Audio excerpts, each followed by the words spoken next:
Stel jou 'n wêreld voor waar arbeidsomstandighede word oor verskeie industrieë geharmoniseer. Bedingingsrade maak dit moontlik deur vakbonde en werkgewersorganisasies bymekaar te bring.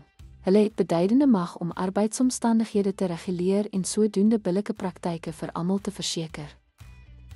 Bedingingsrade word vrywillig deur vakbonde en werkgewersorganisasies gevorm en het wye bevoegdhede om diensvoorwaardes in 'n sektor te reguleer.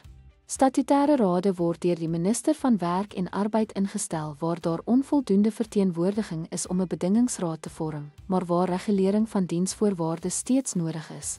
Werkplekforums is raadgewende strukture wat binne 'n enkele werkplek gevestig is om samewerking en deelname te bevorder, maar het nie die gesag om aan kollektiewe bedinging deel te neem of werknemers in geskille te verteenwoordig nie.